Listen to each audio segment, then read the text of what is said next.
हवा, जारी रखने का साहस। आज हम बाइबल की सबसे पहली स्त्री मतलब हवा के स्वभाव में से एक और स्वभाव को संक्षिप्त रूप में देखेंगे। पहले पवित्र शास्त्र के चंद वचन हम पढ़ेंगे। उत्पत्ति का 3 अध्याय और उसका 16वां वचन।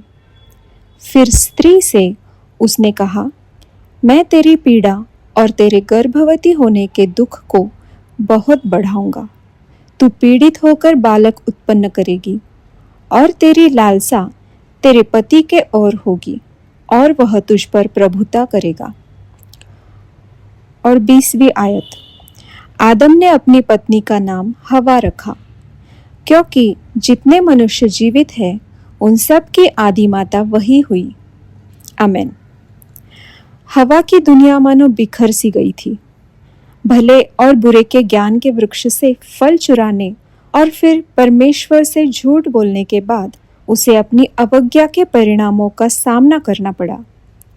परमेश्वर ने उससे कहा कि वह प्रसव पीड़ा का अनुभव करेगी। आदम और हवा ने एक परिवार बसाया और वह सचमुच सभी जीवितों की माता बनी।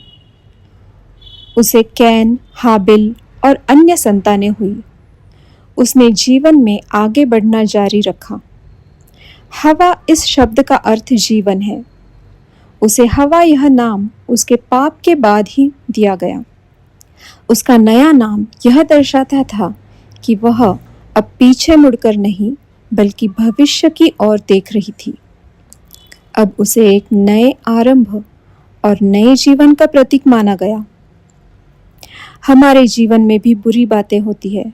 हम अपने प्रियजनों को खो देते हैं, आर्थिक संकटों का सामना करते हैं और टूटे हुए संबंधों का दर्द झेलते हैं। परंतु परमेश्वर हमें धैर्य और साहस देता है। त्रासदी के बीच में भी वह हमें आगे बढ़ने का मार्ग दिखाता है। जैसे आदम और हवा को उसने अपने बच्चे कहा, वैसे ही हम उसके बच्चे हैं।